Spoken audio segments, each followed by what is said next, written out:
주영석 기자의 뉴스 속으로. 뉴스 속으로는 예방과 치료의학도 최고, 리퍼도 최고, 시니어 어르신들에게 서울 메디칼 그룹이 최고, 서울 메디칼 그룹 제공입니다. 제롬 파월 현 연준 의장의 임기가 내년 1월 31일에 종료가 됩니다. 그래서 이 조 바이든 대통령이 차기 의장을 곧 지명하게 될 것으로 예상이 되고 있는데, 현재로서는 파월 의장의 연임이 이 가장 유력한 그러한 이제 예측이 많이 나오고 있지만은, 또 조 바이든 행정부의 경제 실세라는 레이얼 브레이넛 연준 이사 지명설도 나오고 있습니다. 자, 주영석 기자. 안녕하십니까? 미국 경제를 이끄는 이 연준 의장이 바뀔 것인지에 대해서 아주 관심이 높아지고 있습니다. 그렇죠. 이 연방준비제도는 미국 중앙은행 성격의 기관입니다. 그래서 미국 경제를 사실상 이끌어가는 기관이 연방준비제도고요. 이 중요한 기관인 연방준비제도를 또 대표하는 수장이죠. 의장은 그러기 때문에 뭐 미국을 경제적으로 이끄는 경제 대통령이란 말이 있을 정도로 아주 중요한 자리인데, 이 연준 의장 임기가 만료될 그런 상황이 됐습니다. 내년 1월 31일로 제롬 파월 현 연준 의장의 임기가 종료가 되는데요. 그러니까 지금 뭐 11월이니까 이제 한 2달 정도 남은 그런 상황입니다. 2달 좀 더 남았죠. 2달 좀 더 남았는데, 이 제롬 파월 현 연준 의장 과연 연임될 것인가, 아니면 새로운 인물이 지명될 것인가, 아주 관심이 집중되고 있는 상황입니다. 네. 차기 연방준비제도 의장 자리에 대해서는 2파전으로 압축됐다라는 분석이 나오고 있더라고요. 네, 그렇죠. 많은 지금 매체들이 그렇게 전하고 있습니다. 네. 특히 경제 전문 채널 CNBC가 보도한 내용을 보면 소식통의 말을 인용해가지고 차기 연준 의장 관련한 소식을 전했는데요. 조 바이든 대통령이 지난주에 차기 연준 의장 후보들과 각각 별도의 만남을 진행했다는 소식입니다. 네.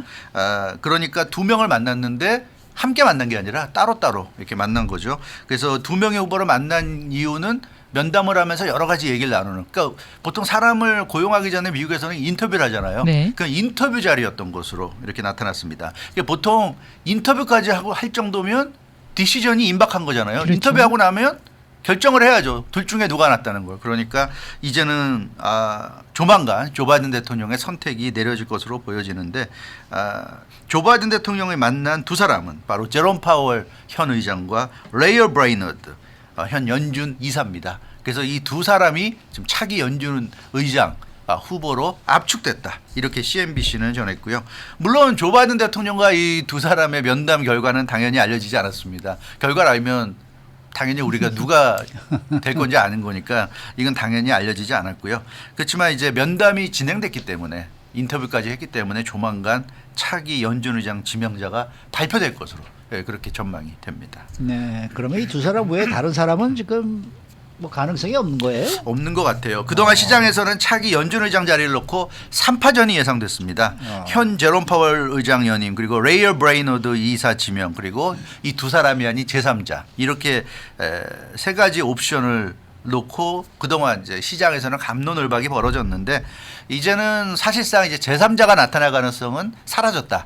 이게 이제 이 연준 의장에 대해서 잘 아는 사람들의 공통적인 의견입니다. 네, 그렇기 때문에 이제는 제롬 파월 현 연준 의장의 유임이냐, 아니면 레이얼 브레이너드 이사의 새로운 연준 의장 등극이냐, 이제 두 가지로 남은 것 같습니다. 제롬 파월 현 의장이 연임을 한다면 뭐 기존의 의장이 계속 가는 거니까 그래도 좀 여유가 있는데, 만약에 레이얼 브레이너드 이사가 새로운 연준 의장에 지명된다면 시간이 좀 빠듯하죠. 연방상원에서 인준청문회도 있어야 될 거고요. 더 많은 시간이 필요해지기 때문에 서둘러야 될 겁니다. 그런 차원에서 조만간 좀 결정이 내려질 것으로 보여집니다. 네. 현재 제롬 파월 연준 의장에 대한 평가가 나쁘지 않지 않나요? 네, 나쁘진 않죠. 예. 이 제롬 파월 연준 의장은 지금 뭐 조 바이든 행정부를 비롯한, 그러니까 민주당을 중심으로 한 여권으로부터 긍정적인 평가를 받고 있습니다. 네. 제니 옐런 재무부 장관도 기회 있을 때마다 제롬 파월 연준 의장이 잘해주고 있다, 이런 얘기를 계속 하고 있고요. 또 시장 전문가들도 폭넓게 제롬 파월 연준 의장을 긍정적으로 지금 평가를 하고 있습니다. 이렇게 좋은 평가가 나오는 이유는 역시 작년 3월부터 코로나19 팬데믹이 미국에 본격화된 이후부터 미국이 공중보건의 위기이기도 했지만 동시에 경제적인 위기이기도 했는데, 네. 그 위기 상황, 경제 위기 상황을 굉장히 무난하게 잘 이끌어갔다. 이게 이제 제롬 파월 연준 의장에 대한 평가입니다. 그래서 미국 경제를 큰 혼란에 빠뜨리지 않고 효과적으로 이끌어왔다는 이런 평가가 지금 나오고 있기 때문에 이것이 제롬 파월 연준 의장의 유임을 바라는 많은 사람들의 이유가 아닌가 그렇게 생각이 됩니다. 근데 뭐 지금까지 나온 얘기 보면은 민주당 내의 그 진보파들 말이에요. 네. 그쪽에서는 지금 제롬 파월 의장 좀 탐탁지 않게 생각하고 있잖아요. 예, 맞습니다. 이 진보파들은 제롬 파월 의장에 대해서 탐탁지 않게 생각하고 있어요. 일단 제롬 파월 연준 의장이 도널드 트럼프 전 대통령에 의해서 지명된 공화당 측 인사라는 점이죠. 그래서 뭐 물론 제롬 파월 의장이 그렇다 극도의 뭐 보수적이라거나 뭐 그런 인사는 아니지만 어찌 됐건 진보파들이 원하는 그런 정도의 어떤 진보적인 정책을 펼칠 수 있는 인물은 아니다. 이제 이런 생각을 하는 거고요. 그리고 어찌 됐건 간에 공화당 인사로 분류되기 때문에 민주당 쪽에서 특히 좀 강경파 민주당 쪽에서는 좀 불만이 있는 게 사실입니다. 그래서 CNBC도 민주당 내 진보 세력 강경파들이 제롬 파월 의장 연임에 적극적으로 반대할 수 있다. 이런 좀 분석을 하고 있고요. 물론 전반적인 분위기는 제롬 파월 의장의 연임이 가능성이 높다 하는 것이 대세긴 합니다만 월가가 바라보는 관점에서는 민주당 내 강경파, 이 강경 진보파들의 반대가 강할 것으로 보이기 때문에 제롬 파월 의장이 자리를 유지하기가 쉽지 않을 것이다 하는 예상을 월가에서는 좀 내놓고 있습니다. 그러면은 민주당 진보파들이 제롬 파월 연준 의장 네. 연임을 원하지 않는 이유는 뭡니까? 예, 이 제롬 파월 연준 의장의 연임을 원치 않는 이유는 제롬 파월 의장이 이런 비상시국에 무난히 경제를 잘 이끌어갔다. 뭐 그런 점을 우리 시장에서 평가하고 네. 있다고 그러지만 이 민주당 강경파들, 진보파들이 생각하는 거는 지금 많은 개혁이 필요하다는 거죠. 월가, 부익부 빈익빈, 이 미국 경제 시스템에 좀 개혁이 필요하고 뭔가 이 월가 대형 금융기관들에 대한 좀 이 어떤 조치가 필요한데 그런 부분에서 제롬 파월 의장은 너무 좀 유약한 이미지다. 이런 이제 생각이 있는 거고요. 특히 강경파들이 보는 관점에서는 제롬 파월 의장의 월가 대형 금융기관들에게 너무 관대하다. 관대하다. 네. 이런 생각들을 하고 있어요. 그렇기 때문에 제롬 파월 의장이 있는 한은 월가 대형 금융기관들에게 좋은 세상이고 이렇게 돼서는 안 된다. 이게 지금 민주당 강경파들이 생각하는 점입니다. 특히 블룸버그 통신이 민주당 2명의 거물급 의원들이 지금 제롬 파월 의장 연임에 반대하고 있다고 그러는데 첫 번째는 세러드 브라운 연방상원 의원입니다. 이분이 그 연방상원 은행위원장이죠. 그래서 이 금융계에 상당한 파워를 가지고 있는데 굉장히 진보적이고 개혁적인 의원인데 이 셔러드 브라운 연방상원 은행위원장이 제롬 파월 연준 의장에 대해서 반대하고 있고 또 한 명은 너무나 유명한 대선 후보를 지낸 엘리자베스 워런 민주당 진보파의 거물이죠. 네. 지금 민주당에서 가장 발언권이 센 인물로 알려져 있는데 이 엘리자베스 워런 상원의원이 강력한 경제 개혁을 원하고 있는데 제롬 파월 연준 의장 가지고는 안 된다. 도대체 개혁이란 걸 할 수가 없다. 그러니까 제롬 파월 갈아버리고 네. 개혁할 수 있는 사람 데려오자. 엘리자베스 워런 상원의원이 그런 얘기까지 했다고 그래요. 지금 블룸버그 보도를 보면 만약에 조 바이든 대통령이 제롬 파월을 연임시키면 나는 조 바이든과 싸울 것이다. 이렇게까지 얘기했다고 그래요. 강력하네요. 가만두지 않겠다. 네. 엘리자베스 워런 상원의원이. 왜냐하면 엘리자베스 워런 상원의원이 민주당 진보파의 지금 거물 아닙니까? 네. 최고의 그 진보파를 이끄는 인물인데 이 월가를 반드시 개혁을 해야 되는데 제롬 파월 갖고는 좀 힘들다 이런 생각을 하고 있는 것 같아요. 근데 뭐 여러 가지 핑계대지만 가장 큰 거는 제롬 파월이 트럼프 전 대통령이 임명한 사람이라는 것 때문에 그런 거죠. 뭐 그렇지 않겠어요?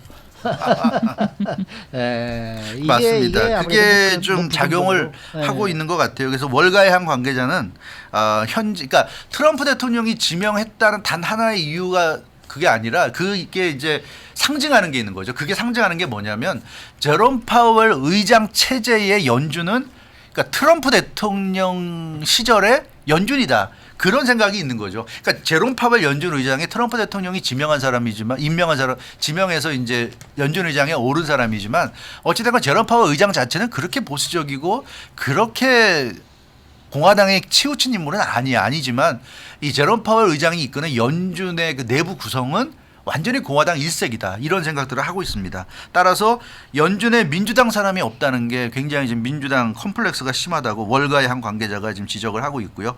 그래서 연방준비제도 내에서 확실하게 민주당 사람이라고 할 만한 사람이 지금 차기 연준 의장 으로 지목되고 있는 레이얼 브레이너드 이사 한 명밖에 없다는 그런 얘기입니다. 그래서 민주당은 조 바이든 대통령이 연준 의장을 지명할 수 있을 때 이 기회를 활용하고 싶어한다. 그 얘기는 연준 의장을 레이얼 브레이너드로 바꾸면 개혁도 하지만 동시에 연준에서 물갈이가 될 수 있다.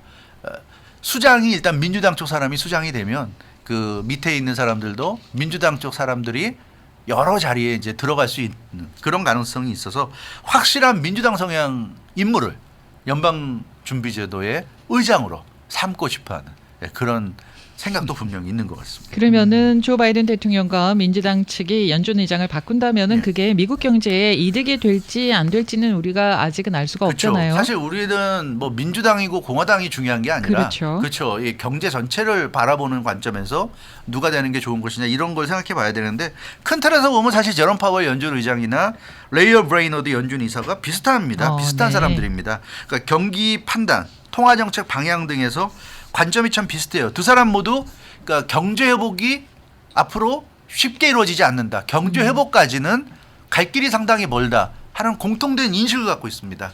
그래서 경제 회복으로 뭐 하루 아침에 갈 수 없는 그런 상황이라는 것을 인식을 하고 있고요. 그렇기 때문에 당분간 완화적 통화 정책이 필요하다고 보는 그런 시각도 같아요. 다만 레이얼 브레이너드 이사가 제롬 파월 의장에 비해서 더 비둘기파적인 면모가 강합니다. 그러니까 제롬 파월 연준 의장도 매파는 절대 아니지만 비둘기파에 가깝다고 볼 수 있는데 어찌됐건 좀 중도적인 인물인데 레이얼 브레이너드는 비둘기파적인 면모가 강하고 그렇지만 비둘기파지만 진보적인 성향의 인물이기 때문에 비둘기파면서 동시에 월가 대형 금융기관에 대한 개혁적인 그런 어떤 규제를 하고 싶어하는 그런 의지를 갖고 있는 것으로 평가를 지금 받고 있어요. 그러니까 큰 틀에서는 비슷한데 그런 좀 디테일하게 들어가면 약간의 차이는 있다. 뭐 이렇게 볼 수 있을 것 같습니다. 말씀하신 대로 뭐 거의 비슷한 성향의 두 사람인데 한쪽은 민주당 성향이고 조금 더 민주당 어젠다에 충실한 인물로 볼 수 있다는 점에서 민주당이 선호할 가능성은 분명히 있을 것 같네요. 분명히 있을 것 같죠. 그래서 월가 안팎에서는 레이얼 브레이너드 이사가 연준 의장이 될 가능성을 상당한 정도로 있는 것으로 이렇게 보고 있습니다. 그래서 만약에 레이얼 브레이너드 이사가 연준 의장이 되면 월가에 상당한 후폭풍이 몰려올 것으로 그렇게 생각을 하고 있어요. 그러니까 이 제롬 파월 연준 의장은 월가하고도 잘 지낸단 말이에요. 월가하고도 잘 지내는 인물인데 레이얼 브레이너드 이사가 연준 의장이 되면 엘리자베스 워런 상원의원 같은 그런 분들의 그 입김이 굉장히 강해질 것이고 그럼 월가를 개혁해야 된다는 그리고 뭐 월가 뭐 금융기관도 그렇고 뭐 애플이라든가 뭐 페이스북은 최근 이름이 바뀌었지만 이런데 전부 다 구글도 그렇고 문어발식으로 확장해서 막 여기저기 페이스북이 지금 많이 인수했잖아요. 뭐 인스타그램도 자기들이 만든 게 아니라 다 인수한 거지 않습니까? 그런 거를 다 조각조각 찢어놔야 된다. 이게 엘리자베스 워런 상원의원의 생각이에요.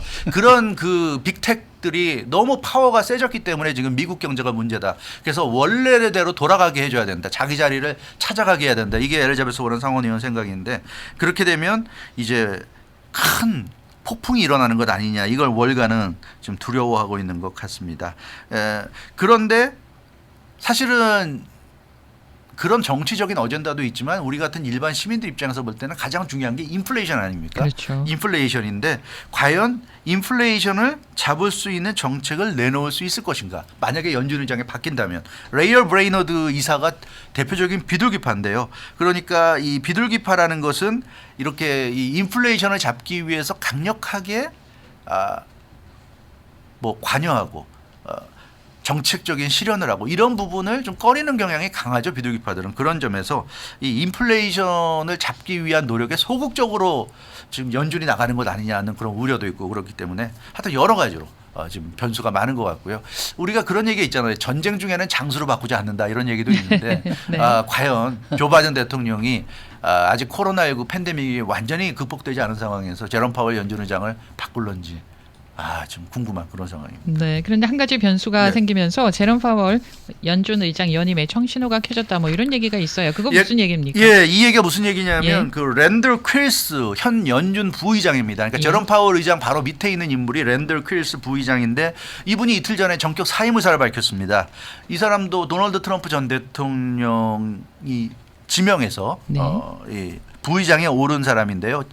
도널드 트럼프 대통령의 측근이자 공화당 성향 인물인데 이 사람이 연내 사임하겠다는 의사를 밝혔어요. 올해가 지나기 전에 물러나겠다. 근데 이러니까 민주당 강경파에게는 새로운 길이 생겼다. 왜냐하면 연준이 제롬 파월 의장뿐만 아니라 그 주변에 중요한 사람들이 전부 다 공화당 성향인데 그 핵심이라고 할 수 있는 이 콜스 부의장이 물러난다고 그러니까 그러면 제롬 파월 의장을 그냥 의장에 놔두고 연준에 두고. 말씀드렸던 레이어 브레이너드 이사를 연준 부의장으로 지명하는 그런 방법이 생긴다는 거죠. 사실 민주당 입장에서 볼 때도 제롬 파월 의장이 무난히 지금 경제를 이끌어가고 있는데 갑자기 연준 의장을 바꿔서 만에 하나 경제 상황이 안 좋아진다거나 더 나아지지 않는다면 더 비판을 받을 수도 있단 말이에요. 좀 부담스러운 면이 있기 때문에 그러면 제롬 파월은 놔두고 부의장에 민주당 실세를 올려가지고 사실상 연준을 부의장이 좌지우지하게 만들어버리자 이제 이런 생각을 할 수가 있는 거죠. 그래서 지금 상황으로는 제롬 파월 의장이 연임할 가능성이 상당히 좀 높아지지 않았는가. 네. 그러나